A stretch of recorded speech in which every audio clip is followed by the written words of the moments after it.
everyone. You are watching Kababayan LA, and this is Southern California's first and only locally produced daily show for and about the Filipinos. At kung mga kababayan pong pag-uusapan, kababayans all over the world are excited for this week is the week of Manny Pacquiao versus Miguel Cotto fight. Last week sa Kababayan LA, pinakita po namin sa inyo ang aming mga panayam sa iba't ibang taong malalapit sa circle ni Miguel Cotto na siyang kakalabanin ni Manny Pacquiao sa Las Vegas. Today on the show, ipapakita po natin mga interviews naman from the supporters of our pambansang kamao, Manny Pacquiao, starting with this one. I asked Manny a few minutes ago in the locker room, I said, did you ever think that you would transcend boxing? Because he's on a level now that Muhammad Ali once had, that Mike Tyson once had, that Sugar Ray Leonard. But he's in the upper echelon of the superstars, and as somebody who's been writing about him for some years, I'm very happy for that. You know, they call me the white gorilla in the Philippines.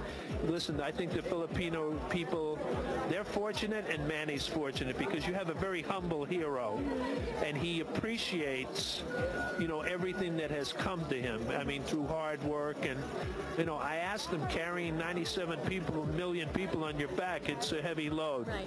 He said, no, that's his strength. That's what gives him the power to move forward. So he's a hero now. I think he's cut across racial, economic. You know, you don't have to be a Pinoy to love Manny Pacquiao. Do you think it's also because he has such a very charismatic personality? He sings. We saw that on Jimmy Kimmel Live. He dances. He acts. He's just very jovial. You know, he's a multitasker. Some people say, well, is it a distraction? He's running for political office. He's playing basketball. He's swimming. Manny says that he's always been like that, and he feels that he can always narrow his focus. He gave the example, when you're a student, you know, you have a science exam, you don't study mathematics, you study only science. So right now he's studying Miguel Cotto. He doesn't want to talk about Floyd Mayweather right now, but after he beats Cotto, which I'm convinced he will in a very hard fight, but you know, he seems to prioritize and focus at the right time. Let's talk about that Cotto fight upcoming November 14th in Las Vegas. What will be the dynamics that are going to be coming into play in that fight? Some people are dubbing it as a matchup between speed and power, speed being that of Manny's strength and power being that of Cotto. But see, they're saying Manny has both, and Cotto is saying they have both. You know, Manny is a guy that has an aura about him, a charisma, you know, good. I mean, he has so much talent, and he keeps getting better. Someone just asked him, what was your greatest fight? And he said, De La Hoya. You know, I mean, he's not supposed to win these last two fights, according to some people. I had faith in him, and I'm glad I did, but I think he's just getting better. He's still coming up the mountain. We have not seen the best of Manny Pacquiao, and if I was the Miguel Cotto camp, I would be very nervous about that.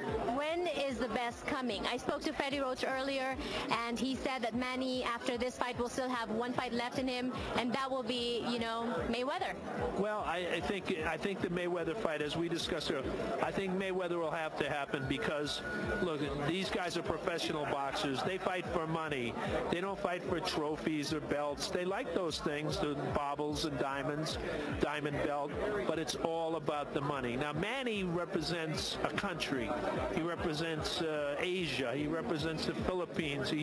He's about, you know, and I can see why the people love him, because he comes from a humble bed, but he hasn't forgotten, and he gives to the people. But Mayweather, where is Mayweather going to go to get that kind of money unless he fights Manny? Nowhere. Right. So we're going to be looking out for that. But this fight, you think it's going to go decision? I think it's going to go 12 hard rounds. It's possible that Manny could stop him in a late round, but don't forget all the great history of the, you know, just like the Mexicans have the great history of boxing, so do the Boricuas from Puerto Rico. And, you know, they're both carrying their island nations, you know. So we have one great country against another, and the pride of Puerto Rico, I don't think it'll ever allow Miguel Cotto to quit. But I think Manny, as I say, Manny is going, the elevator's still going up to the top, to the penthouse. And I think Cotto is going, not dropping to the basement, but coming down just a little. The funny thing is that people overlook is that Cotto is 2 years younger than Manny. Exactly. But in boxing terms, Manny's younger. Why is that? Manny hasn't had the, hasn't had the wear and tear that Miguel has had. And some, Manny never had a fight like with Margarito. The Mosley fight was rough, and Cotto won that fight.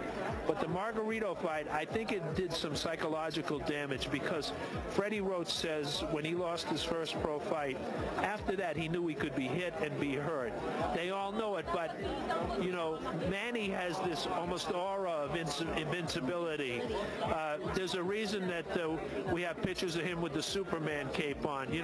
I said to somebody, but even Superman, you could get kryptonite. Well, they say that Manny takes chicken tinola and he doesn't need kryptonite. See, I was talking to Larry Merchant too, and he said Manny may be hard to beat, but not impossible. And Cotto may be the man to beat him. Well, I don't know. Unless Miguel Cotto is eating balut, but I don't think he is. But he's eating mofongo, which is very good, the Puerto Rican food. But look, they're both coming. It's pride, it's country. Everybody in the United States is excited. People in England are excited. Wow, see, so now we have Manny, obviously national treasure. We are very proud of him. But now you guys have to share. I wrote this about a year ago, and many of the Pinoys got mad at me. No, he's our hero. He belongs now to the world. Sure that Manny Pacquiao, just like Muhammad Ali drew many Americans into boxing, and many people followed in his footsteps, you're going to see people that I want to be, it's like the Michael Jordan. I want to be like Mike. I want to be like Manny. Manny Pacquiao is truly our national treasure, our national hero, but as non-Filipinos would say, we Filipinos should learn to share Manny, because he's not just a Filipino icon, he is also a boxing icon and now fast becoming very popular in the whole world. Kaya naman po napakaraming even Hollywood celebrities ang bumibisita sa kanya, and when we return, makakausap po natin sila.